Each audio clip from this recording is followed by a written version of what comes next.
Fund, the Natural Resources Trust Fund. BF is the Recreation Bond Fund. CM is the Clean Michigan Initiative. Anything with a 26 number, that's our number with the feds for the Land and Water Conservation Fund. Waterways is up there as well. Our GIS team went back in time, literally, because these grants go back, like I said, to the 50s, 60s, 70s. Pulled up the information that I'll talk a little bit about how we get to an encumbrance on the landscape, and did their GIS magic. I wish we had GIS way back then, because we would just do this right along and we'd know everybody's community's footprints at the click of a button. But unfortunately we don't. We do that with all of our newer grants. And we're still in discussions with the National Park Service, because we've kind of shipped them, hey, this is what we see on our end.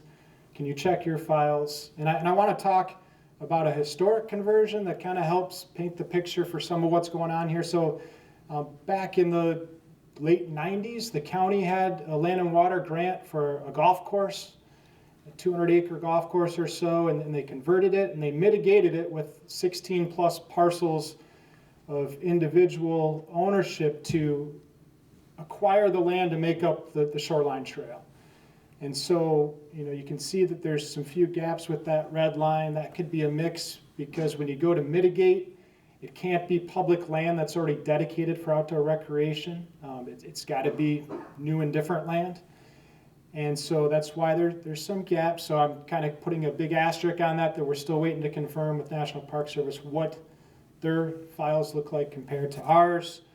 Continue to cross-pollinate GIS layers with the city and the county to be sure that all three entities have an accurate depiction of what's going on out there. So that map's going to be up in the back. We can pull it back up later if needed. But so the grant encumbrances, those investments through our programs. As I talked about earlier, and you've heard from Paul and myself, they're treated differently within each grant program. I talked about how some have perpetuity and some have life of facility. So trying to say this is a complicated process of evaluation. But basically that encumbrance aligns with what happens on the landscape. So typically a legal description based upon the parcel ownership at the time of investment is provided as part of the application, part of the grant agreement process.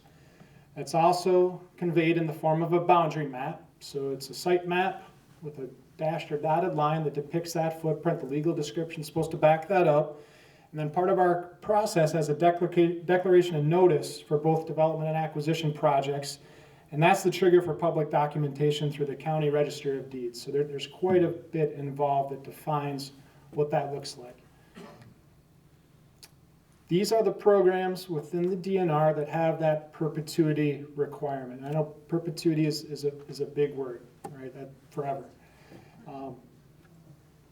The founding fathers of these programs felt like that was important, that those investments stayed with public outdoor recreation. And so those are the program bylaws or guidelines that we live with and work with today through our program. So you can see those dates. Waterways varies over time based upon their mix of agreements.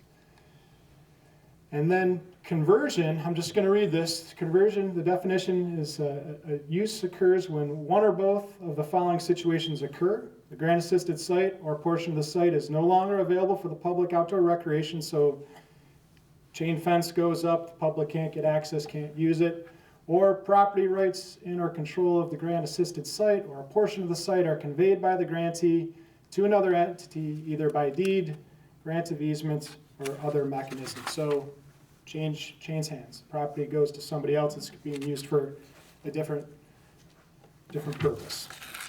We do have a mitigation process. We completely understand the communities change over time, and we are actively working with conversions with quite a few communities across the state.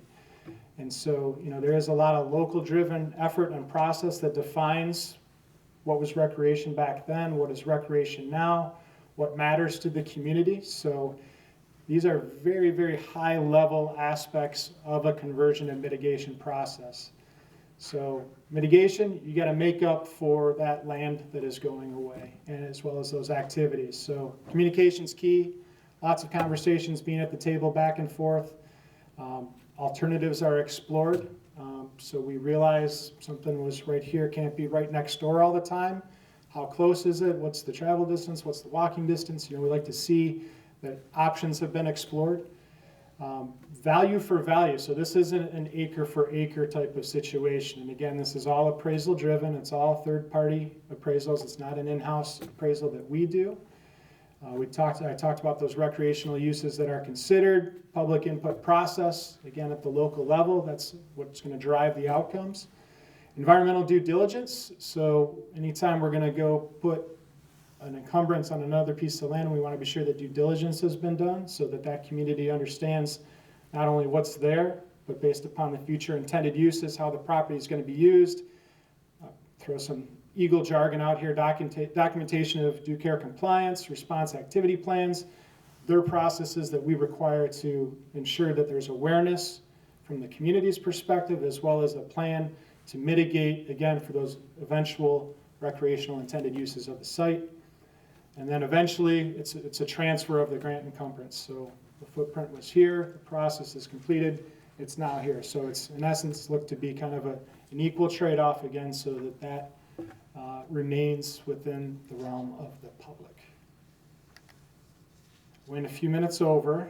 I'm looking at my friend Kathy because I know she passed out cards. I'm not sure how she wants to manage comments, but my friends in green shirts will be sticking around for a while.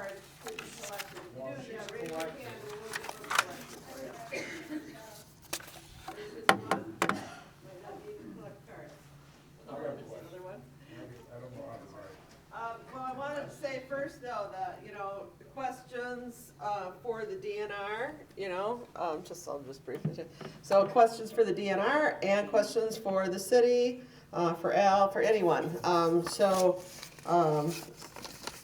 And if you want us to use the microphone to answer the questions, we certainly will do that. But let's start with Greg's question, I think that he had of Dan, and I'll sift through these and see if we can consolidate a couple things, and then we'll do questions and answers until 8 o'clock. And it has to do with the appraisal process. Is it strictly a financial, value for value, or do they consider them, like, say, from the simple standpoint, that the public loses access to a good fishing spot, even though they may not appraise itself financially, but it's, financially they're equal, but this other spot that was given up may have had a lot higher value in regard to fishing access, community access. So the recreation aspects, we rely on the locals to gather that input. Yep, and what was important, it still holds up from when that grant was given in the 70s, and the public wants to see that made up for. That's part of that recreational value, which isn't going to show up in the appraisal process. Right, okay. So the appraisal process, Yellow Book standard, I don't know if there's any certified appraisers out in the audience, but that's the process that has to be followed.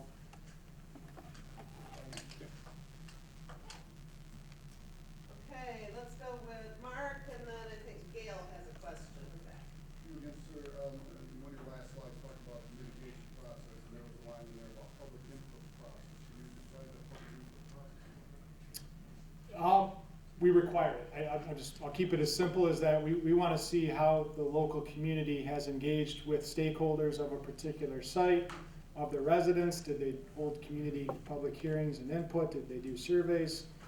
To what level and what extent did they gather? Once they've received public comment, how did they address the public comments and feedback?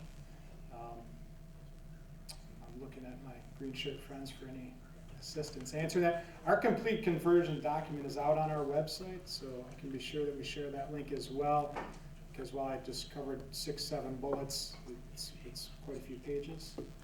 Yeah, so we require 30-day notice to the public and a public hearing, and then any concerns raised by the public, the city has to address to us in writing how they are going to mitigate those concerns. All right, Gail, your question? My question is related to that, and that's for the notification process. We used to have a newspaper in town that everybody got, and now it's primarily. I mean, there's still some printed copies that come out, but a lot of that information comes out through social media. you know, not everybody's always looking at that kind of stuff. So my question relates to how that notification process is kind of reviewed or made sure that, you know, you guys get to see the total public input and that it's not, you know, shortchanged, more or less.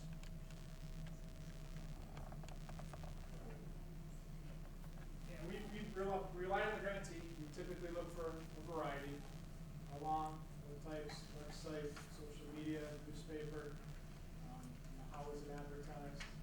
But do you review the process somewhat? Okay. All right, so we had a question, what is the status of the Creston Road boat launch? That's at the end of Giles Road on Muskegon River, and I know it's kind of closed right now because of the flooding. I did speak to somebody with DNR Fisheries Division about that recently, and they've talked to the Muskegon County Road Commission, and that is a road end that's owned by the county. And, you know, the county isn't really a municipality that provides public outdoor recreation, you know, uses or, you know, maintains their road ends specifically for that. So that might be something we need to talk to maybe Muskegon Township about or others to see if we could do something about that. But I see Representative Terry Sabo is here and he has something to say. I can just very quickly, I'll just say that we recently started getting involved with that between the Road Commission and the DNR. So we're just now starting to get involved and see where it's going to take us to. So, but it's on our radar though, for sure. Okay. I have a question here I'm just going to ask you.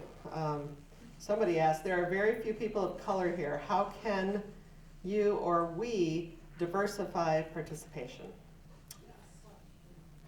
So that is a good question, and I don't know all the answers to that question. Change the location of the Muskegon Lake Watershed Partnership meetings, hold them more around in the watershed.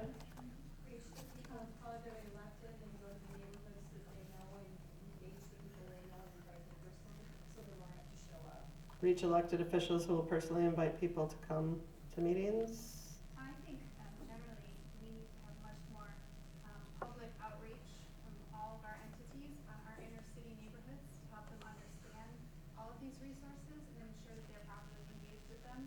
I think they have other higher priorities. I think that they certainly have an interest, and we need to learn how to communicate with folks who are in the inner city about what the value of all of these resources are so that they would then be willing and interested in participating.